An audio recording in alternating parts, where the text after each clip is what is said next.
What's going on YouTube? It's Giga here bringing you some more Series 9 Wi-Fi battles with live commentary. Today we're doing something that I'm actually really excited about. We are doing a best of 3 with RandomGaming VGC. For those of you who don't know him, he's a fellow content creator and someone that I've become really close with in the past, couple weeks.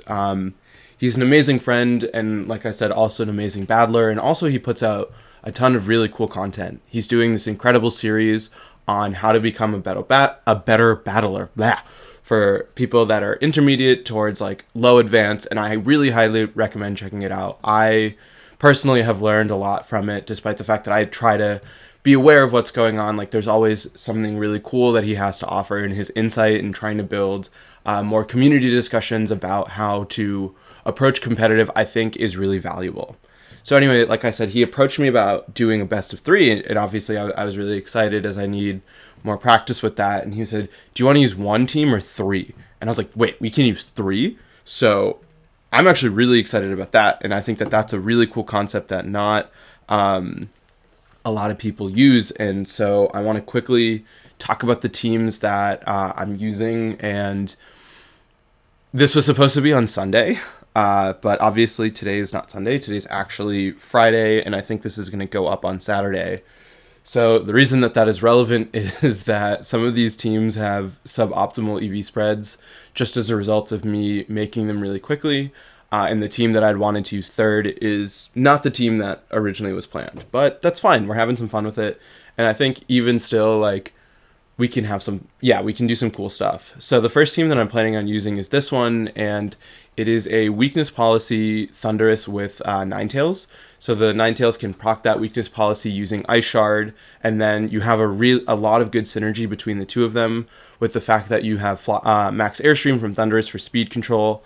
You also have Max Darkness to lower special defenses, and then you can use Ninetales to come in with that big damage.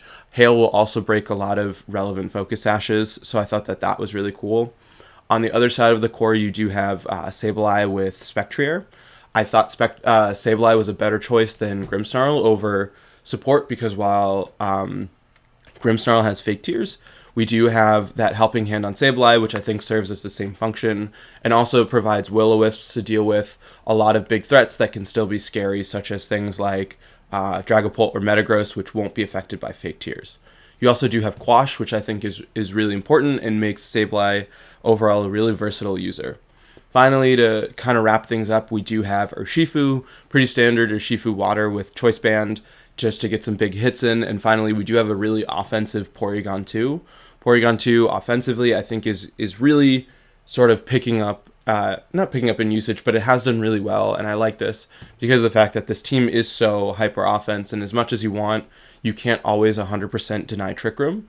And having a slower Pokemon, access to Quash, and Aqua Jet with Bandit Urshifu means that, this team can actually do pretty well under Trick Room. So this is the team that I'm planning on using for game number 1.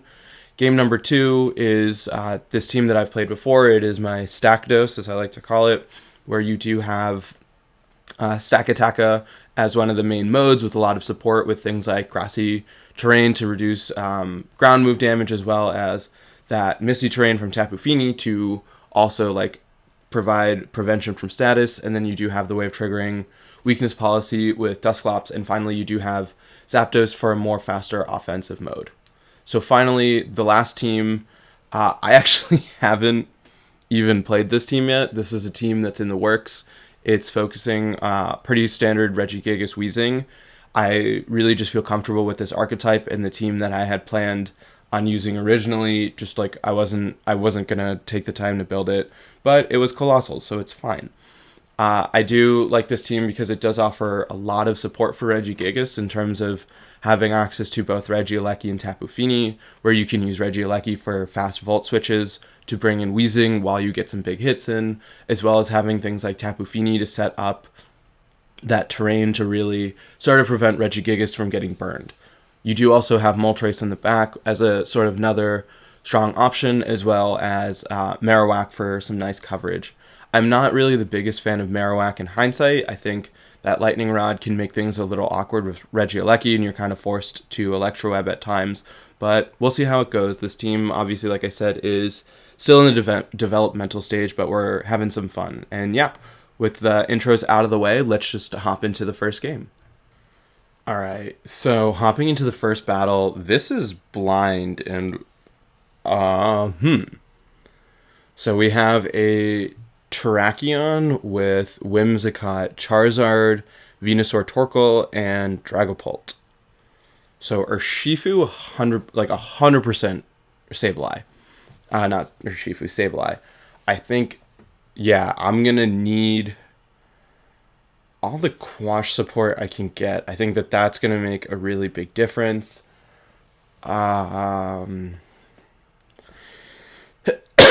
Sorry. I think I have to go with Sableye Thundurus, just with the idea that that really is going to deal as much damage as possible. I really like Ninetales in the back as a way of controlling speed. And then, I mean, I really like Urshifu, but the issue is the fact that, like, I can't, because of Torkoal, it's hard. But I do think Urshifu is a really good option. Porygon is also tempting. Maybe Spectrier. A Violet. This is hard. I'm going to go with Urshifu. I don't think it's necessarily the best choice.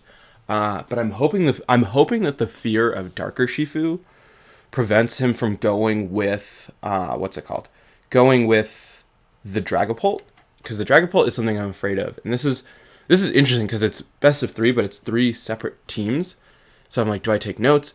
Okay, so we are going to see Torkoal Venu, which I am pretty okay with because of the fact, like I said, we do have just the immediate option to Quash, or we don't even need to Quash. We can just swap out into... So I'm actually going to swap out into Ninetales to reduce the amount of damage done from the Torkoal, and then go for a max Airstream into the Venusaur. And what I'm hoping is, I'm hoping the fear of being quashed scares him away for a switch and lets us set up.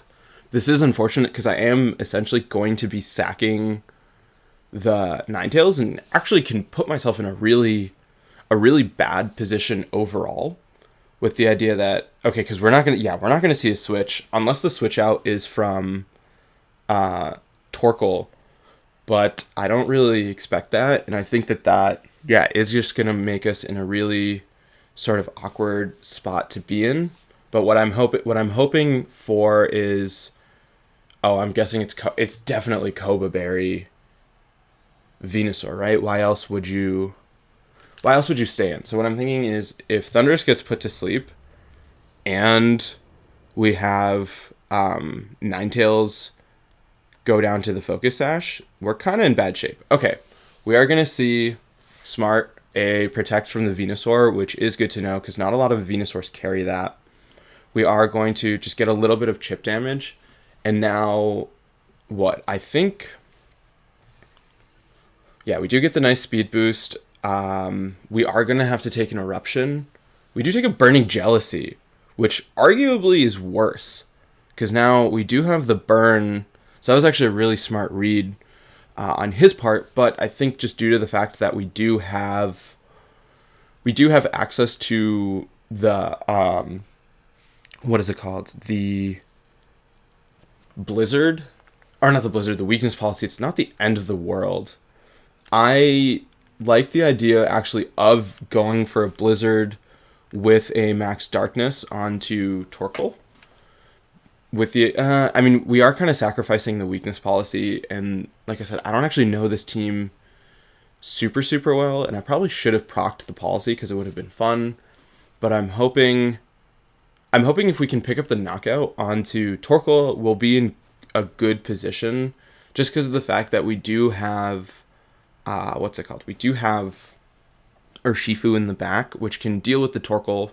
The Sun does make things a little bit tricky and will force a switch, but yeah, let's kind of see. This is a tricky spot, and I think now being able to pivot over to Ninetales will be really nice. Ninetales, unfortunately, doesn't have the best damage output. And yeah, that burn is really going to come and bite us. But picking up the knockout on Venusaur, I think, is going to be more important. We do, like, yeah, Venusaur goes down. Torkoal is going to be under half. We are going to, unfortunately, lose Ninetales as a result. We do see up another Burning Jealousy come out, which will take out the Ninetales. So we don't have a way of proccing Policy, but we do still have Helping Hand on Sableye.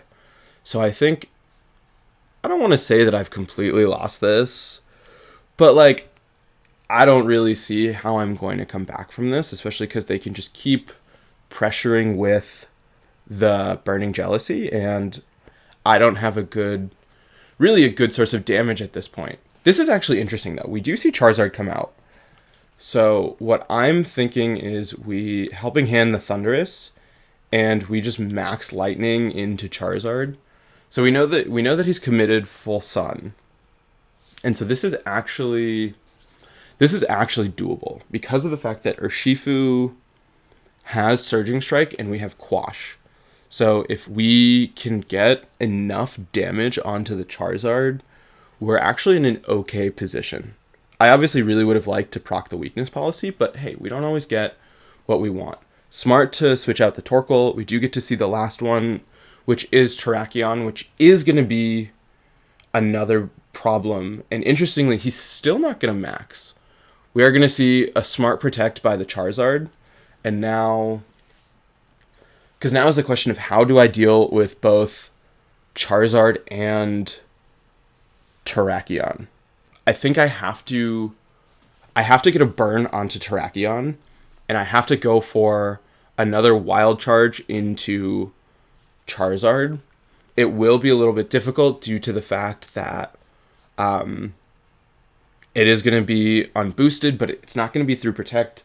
But I think at this point, the obvious max is Charizard for that max Wildfire. And you probably want to go... You honestly probably want to go into the Sableye.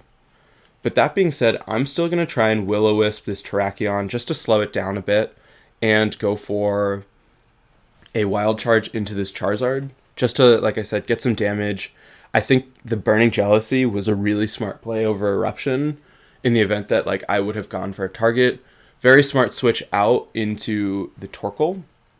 But at the same time, you are letting Thundurus kind of hang out and put in some damage. But you are getting the Sun Up, which I think is really, really important. Okay, so he is going to max Terrakion. So this, if I hit the Will-O-Wisp, I think is actually not the worst position ever. Because of the fact that both Charizard and Terrakion don't really have a ton of offense or defensive prowess, where I think a Surging Strike should be able to KO. We do connect with the Will-O-Wisp, which I think is huge. And now, oh god, it's Lumberry. We are going to see the Lumberry as we do get a Wild Charge into this Torkoal, nowhere near enough for the KO. And now, let's see, we are going to see a Rockfall into Thundurus, as expected. Oh, into Sableye. Sableye lives, and this is actually a really awkward spot to be in. Because of the fact that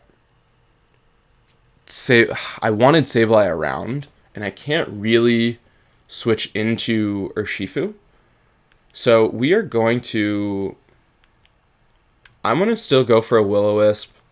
And I'm going to Foul Play into Terrakion. Don't want to Foul Play into Terrakion.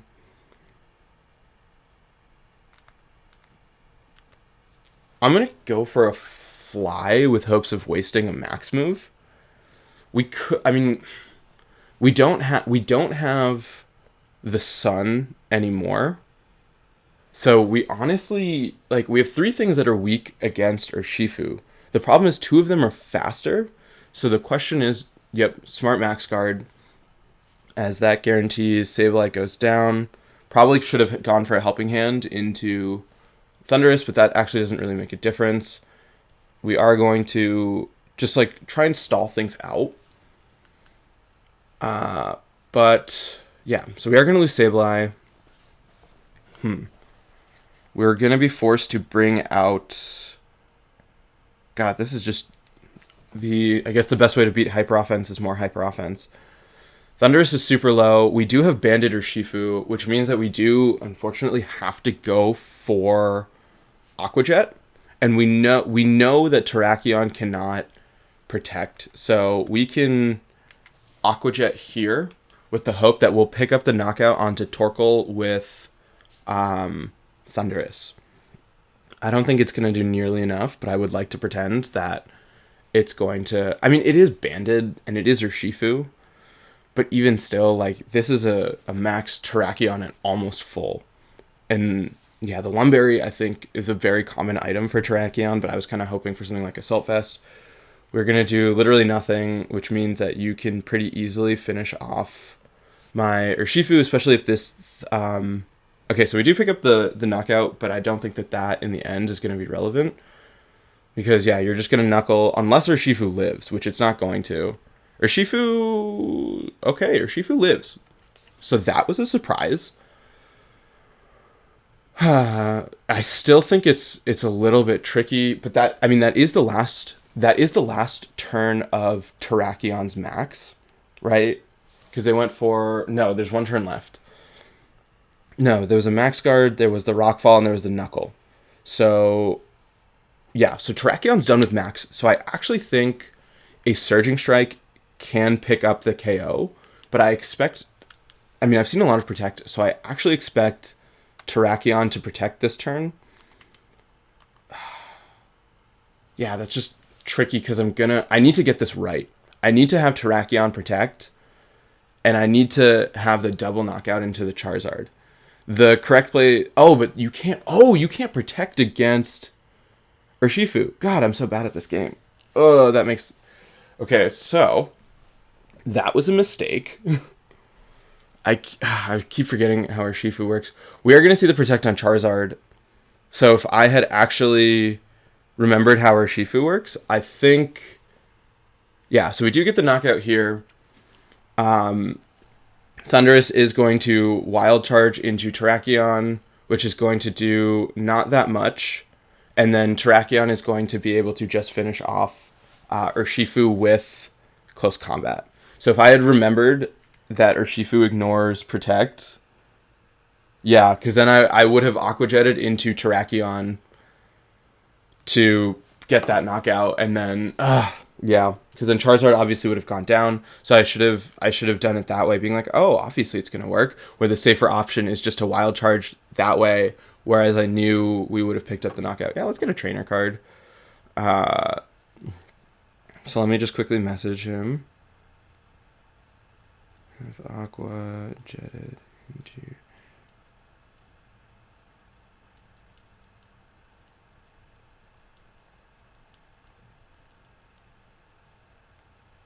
Cool. So good first game. Let's just keep moving along. I'm hoping that I'm hoping that switching to a team that I am more comfortable with will really help, because forgetting how Urshifu works is not really how you want to start things off. But yeah.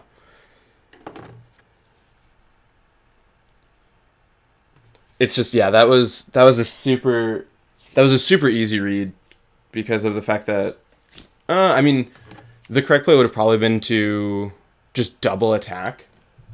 Yeah, double attack, because there's no way I could have taken out both. So that's fine. We go with this team for game number 2. And then yeah, let's begin. We're quickly talking about the teams.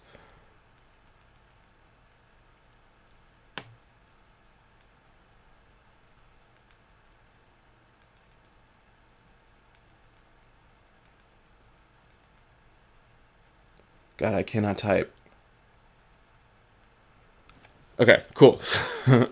I will, yeah, let me pause real quick while we prep for the next match, and then, yeah, I'll see all of you there.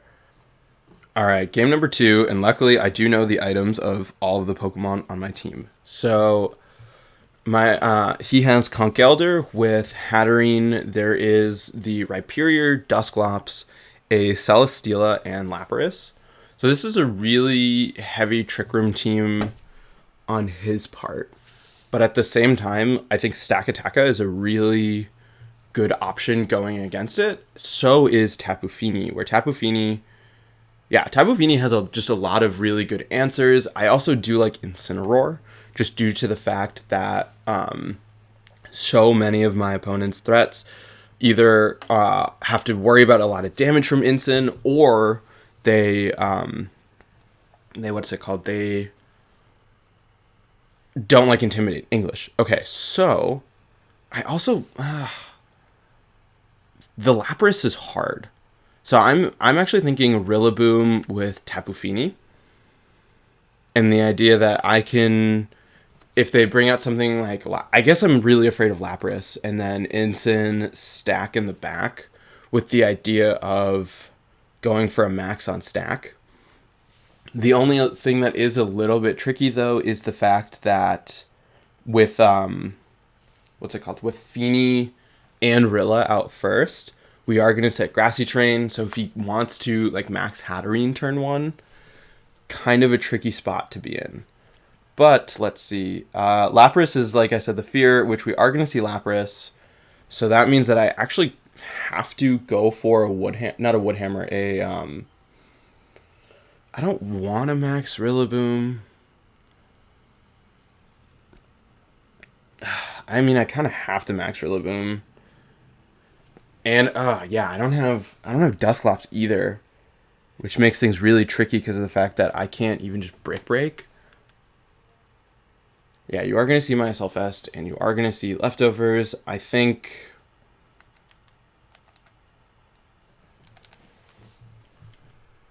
yeah. I mean, you could also just bait out a Protect.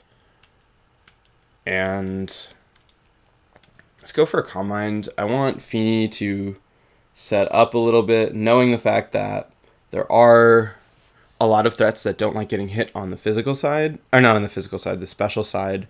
Having a good answer for that is important. But yeah, this is awkward. I feel like I definitely should have brought Dusclops just because of the fact that it has Brick Break, and getting rid of screens from the start is really important.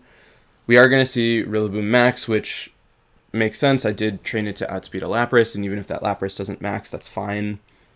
I think Stack Attacka unmaxed is also really fine, especially if we can get rid of this Lapras. And this is nice because of the fact that we are going to get a Wood Hammer off first. I mean, not a Wood Hammer, a Drum Solo off first, to try and get just a lot of chip into this Lapras before it can go for an attack back. The main fear, though, is if Trick Room goes up, we are going to see them be able to get off 2 Resonances. I was actually a little bit worried about Ally Switch. I think Ally Switch would have been really scary for my opponent, but I'm really glad he didn't do that. So we are going to see, the Drum Solo, and this should do about 80%. Yeah, it does 90%, and we are going to see a Lightning into Fini, which is really interesting. Fini takes over half, and now the fear is, what, Trick Room? If it's Trick Room, that's one thing. Yeah, okay, so it is Trick Room, which is fine because of the fact that you have to go for Resonance this turn. You have to target into Rillaboom and get a Resonance up. So I think I can pretty freely just go for another Drum Solo into Lapras and set up... no, because Dusclops at this point can go for... the Nightshade. And that's one of the reasons that I have actually really been considering putting Nightshade on my Dusclops over Ally Switch, because I feel like there's just a lot of times where Dusclops doesn't really do much, and having another option I think is always great. We are going to see... Oh, God, yeah, we're going to see the Ally... Okay, so he also has Ally Switch on Dusclops, which was very smart, because now you are going to get this Resonance off 414 down to 240. So luckily we can take another one, but the cost is obviously he's going to get a little bit more value out of his max. But we do get a Drum Solo into this Dusclops, it does not as much as I would have liked. But we know he cannot 2-hit KO, or he can't one-shot anything. I'm going to do this and go for a Moonblast here.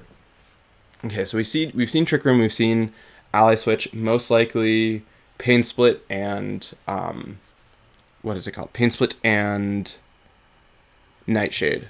So Nightshade is a little bit worrying, where you could double up into Rillaboom. We are going to see the Nightshade into Feeny, which is okay. I care more about... Okay, so yeah, he doubles up into Feeny, which is fine. I actually really care more about getting Stack in safely than worrying about maintaining Feeny, as we do pick up the knockout onto Lapras. And I think not necessarily the best trade, but Rillaboom being able to go for a knockout onto... Or not knockout, knockoff onto the Dusclops, I think is going to be really helpful. So I want to bring out Stack. Stack is guaranteed to be the slowest thing on the field, and then we can kind of play around from there. If it's Rhyperior, I expect a Policy, because yeah, this is a little bit tricky where I've lost my best answer to Rhyperior, and I'm expecting it to be Policy. So what I'm thinking actually, okay, so it's Conch Elder. This is actually,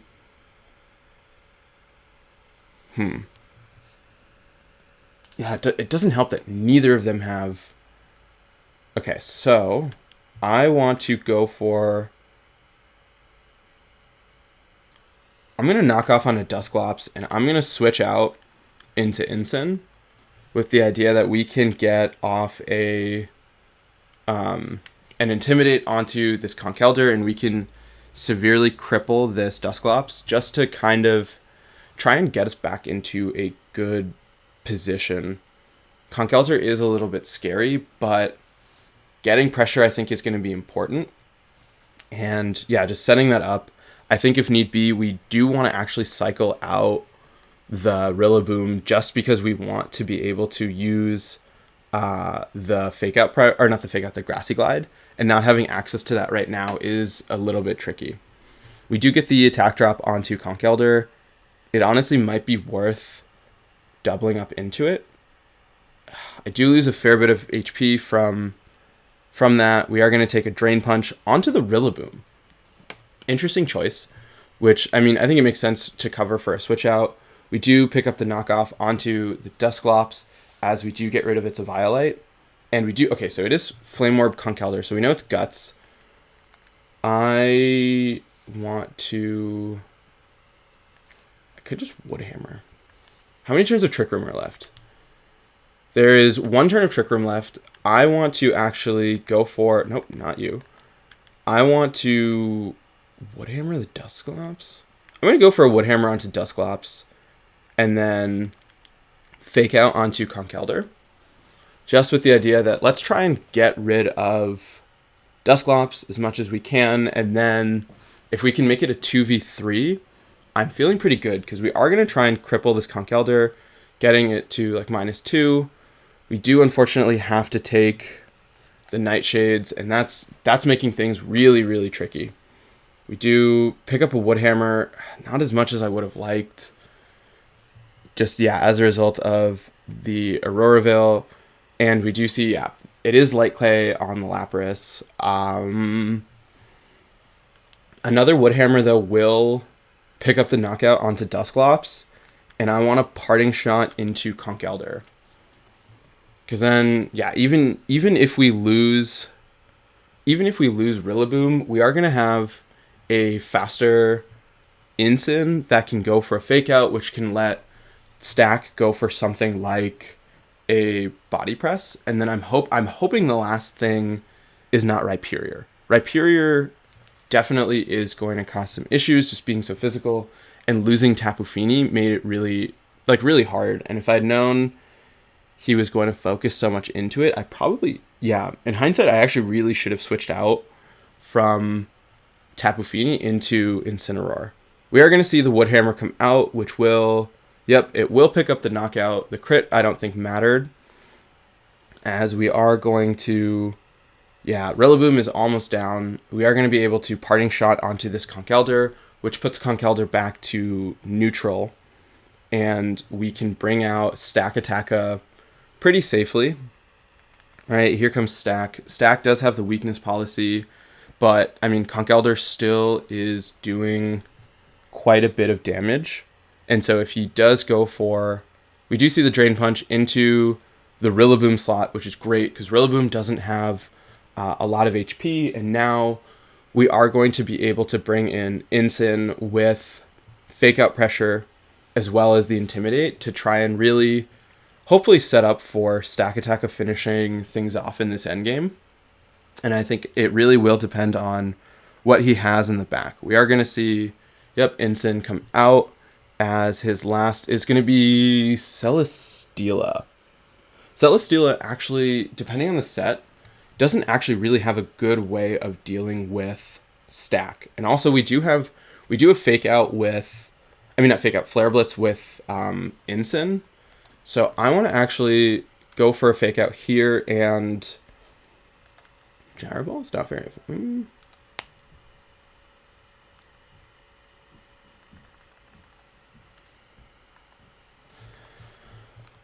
Conch Elder is at -3. There's still 3 turns of Aurora Veil. I'm going to Fake Out into Conch Elder, and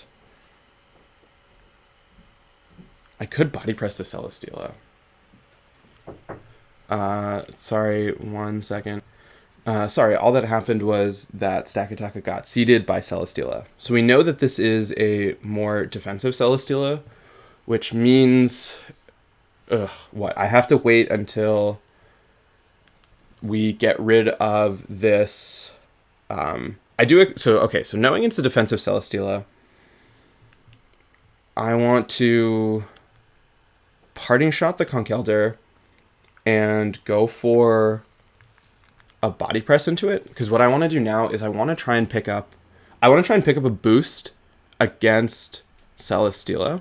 Yeah, so the Protect was pretty obvious there, and what I'm thinking is just get Conch Elder into a position where it gets knocked out by Stack Attacka, smartly identifying to Drain Punch into Incineroar over the Stack to prevent the weakness policy, as we are going to get off this Body Press into Conch Elder. Doesn't do nearly that much, but we do know that at this point Celesteela cannot protect. And so what I can do is I can kind of force Conch Elder to proc my policy. So I'm going to Flare Blitz here, and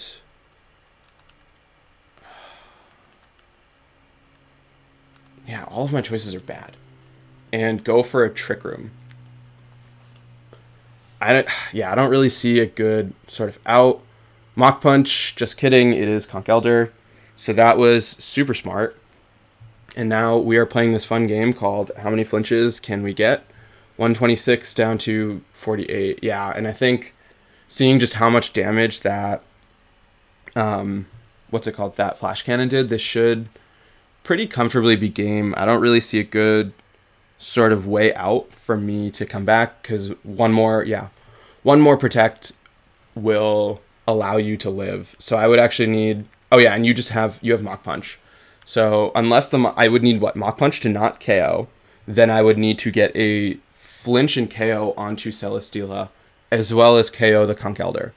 And I don't see kind of how all of those are going to come out. And yeah, there is no Protect or anything there. We are going to get a ton of damage, but yeah, the flinch unfortunately in the wrong place, as Celesteela is going to finish me off. So super good games to Random. I think, yeah, I was so worried about everything that wasn't Lapras, and I think if I had just led in a way that respected Lapras more, that would have been great. So like I should have gone with Zapdos. I think Zapdos, other than the fear of Lightning Rod, I should have gone with Zapdos with Rillaboom lead, with the idea that That way I have Rillaboom for big wood hammers, as well as getting the Thunderbolt pressure with Zapdos, and even a Max Airstream should have been enough. And then I could have gone for a knockout onto, or knockoff onto the not the Rillaboom, the Dusclops, and really kind of helped my position using Zapdos, whereas I was so afraid of Lightning Rod that it didn't really happen. So let me quickly message Random and see if we can just play game 3, because I mean, I'm having a lot of fun, so I'm hoping, even though I'm 0-2 right now, we can play one more and have some fun with it, because we did obviously bring 3 teams, and I would like to play with all 3. But yeah, I mean, I remember when I was building the Rillaboom for that team, I was like, oh god, I have to worry about Lapras so much, and then I just didn't plan for it. So yeah, we're going to play one more, so we're just going to hop straight into game number 3, and yeah, I'll see all of you there once we're getting ready to get started. Alright, game number 3, we decided to play it anyway, and it is the Evolutions, which is always fun. I like Regigigas Weezing, because those are really fun. I kind of wish I could just bring these two. I know Jolteon is faster, so Jolteon is always really scary, but I think a Max Strike should take care of it. I'm actually going to lead... Flareon is tempting. I'm still going to lead these. There is an argument for Regieleki just for free damage. So I'm actually going to lead like this, and then... what... Marowak, I mean, Marowak just has really good coverage overall. But the situation I'm afraid of is getting Regieleki next to Marowak, where I'm forced to Electric Web, and they also do have Volt Absorb on Jolteon. So...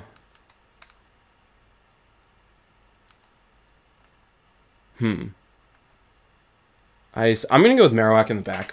I think Marowak just has really good type coverage into a lot of the Evolutions, and that definitely is something that you should prepare for. So let's see how this goes. I'm thinking that, yeah, I mean, the big fear is, how does Volt Absorb work? Okay, so we are going to see Jolteon, which I was right about. Jolteon. I forget if what's it called? Nope, I don't want Bulbapedia. I want Cerebi because I want to know what it does. Is Lightning... Its Volt Absorb is when hit by an electric move. Okay, so I want to actually just Max Strike into Umbreon and Volt Switch into it. Because that way... I mean, I don't think Evolutions get Ally Switch. I'm not super worried about Jolteon. I could have been really cheeky and actually switched to... I mean, I still could be really cheeky. And switch into... What I should have actually done is I should have protected and then switched into Alolan Marowak. But I want to get rid of the Umbreon as fast as possible. Just because of the fact that I expect a Yawn to be there. And we are going to see no Protect. We do get a lot of damage off with this Max. And now we can bring out Weezing pretty safely. We do have Weezing guaranteed to at least live one hit. And now we know that Umbreon will be slower than... Jolteon will be slower. Okay, so good to know. We do see the Thunder Wave, so I should have led with Feeny. But now we don't have to worry about... what's it called? We don't have to worry about sleep, which I honestly care a little bit more, just due to the fact that we have so much speed control with Regigigas. And I think even if Weezing falls asleep, it's not necessarily the worst thing in the world, just because of the fact that, like, it's kind of just there to hang out. But it will be, I think, a little bit risky in the fact that I am forced to, like, have it just asleep on the field, and if it goes down, it's kind of hard, and then figuring out, okay, how do I play around that? So In hindsight, my switch, yes, into Marowak was definitely the right idea. That being said, we do have Gigas on the field with Weezing next to it, and given the little damage output from most of the evolutions, I feel like we're in a good spot to be able to even like go for getting Gigas to stop its slow start. So I want to just max strike the Glaceon, and what do I have in the back? I have Marowak and Regieleki. So I actually want to get rid of Jolteon. Jolteon I care far more about. And we can... Do I want to taunt Glaceon? I don't know what Glaceon does. I'm going to fall asleep next turn anyway, so I actually want to protect. I want to try and preserve as much of my HP as possible, just in the event that I need to use Weezing. So we are going to see a max. I do expect a Glaceon max with a Hailstorm into the Weezing slot. Yep. So that definitely makes sense. And I think as long as we hit with Gigas, we can get rid of their Jolteon and be in a really good position because of the fact that... Oh, very smart. Okay, so Jolteon's going to protect. So that's tricky because of the fact that this means that we cannot pick up the knockout this turn. And so bringing out Regieleki is going to be a little tricky. Gigas does take that not as well as I would have liked. We do see the Life Orb on the Glaceon. We do connect the Max Strike onto the Jolteon, which, because of the Protect, still does a really good amount of damage. But, yeah, Gigas can't live another one, right? No. Oh, they had Air Balloon. Yeah, so Gigas unfortunately cannot take another hit. But we can... I think we want to set up for Marowak in this endgame alongside with Regieleki, which was honestly the thing I was most worried about. So I still think we go for a strike onto... No, we want to strike Jolteon at this point. What? Yeah, we want to drop speed. Let's get damage onto Jolteon as we are guaranteed to be asleep this turn, so we just protect. Because now it's awkward because of the fact that we have to go for a hit onto the... Okay, so we are faster than Glaceon. We do manage to get a big max strike off, doing over half to the point where I'm pretty comfortable about bringing out Marowak to hopefully finish things off. We've seen Thunderbolt on the Jolteon as well as Protect and Thunderwave, so probably some sort of coverage move. We do have Neutralizing Gas wearing off. We do have the Glaceon taking so much HP damage, and now what I'm thinking is we can Volt Switch from Regieleki into Marowak against whatever they bring in. It'll actually show us what his coverage move is.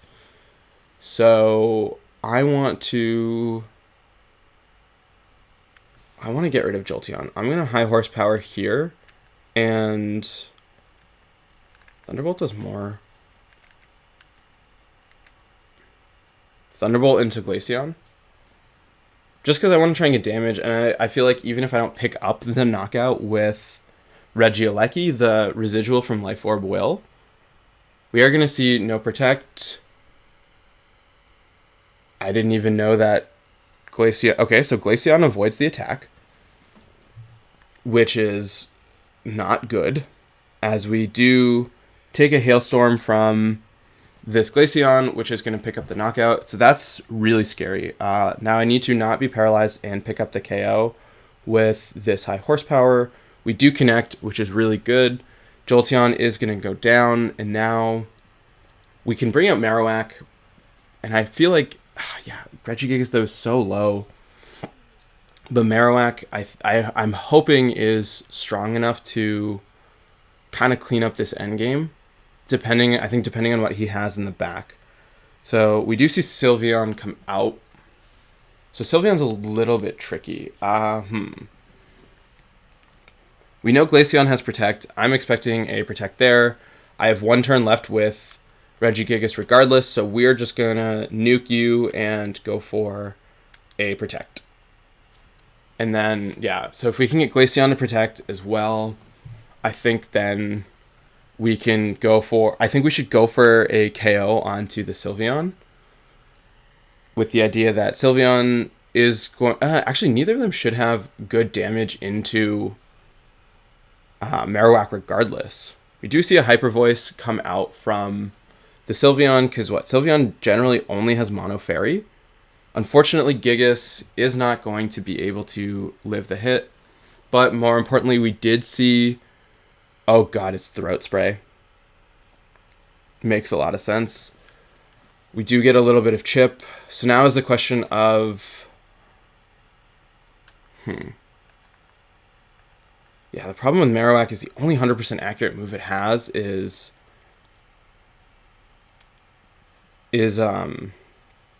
what's it called? Is Flare Blitz. So I want to actually Bone Meringue here, because I'm more afraid of the damage output from Sylveon, where the argument actually is made to do the opposite, and I think this is actually a really easy position for him just to Protect. So not playing my best, for sure. Yep, we do see the super obvious Protect from the Sylveon that I literally said as I clicked the button, because I need to learn to just chill a little bit more. Blizzard is going to come out onto Marowak. Marowak, nice, is unfortunately not going to be able to take another Blizzard, but yeah, and I think this should put it in range of being KO'd by a Hyper Voice. So the correct play... I mean, the Protect from Sylveon was very obvious, and so I should have picked up the easy knockout onto Glaceon with Flare Blitz, and then yeah, this Psyshock is gonna wrap things up for me. Yeah, there's no way that Marowak is living. So really good games to Random. He played very well, and there's nothing I can say to like make up for how I did. I just feel like lately I have been not playing the best, and I'm not going to use that as an excuse. Like he outplayed me. There's no question about that. But it was a really fun best of 3. I really recommend checking out his channel. He makes incredible content that's super helpful. I'm gonna go rewatch a lot of his videos for getting better at battling, because clearly I do need it. But yeah, hopefully we're gonna see some of these teams after they've been iced out in a much better position, and we can do really well from there. But yeah, until next time, I hope all of you are wonderful, and I'll see you then.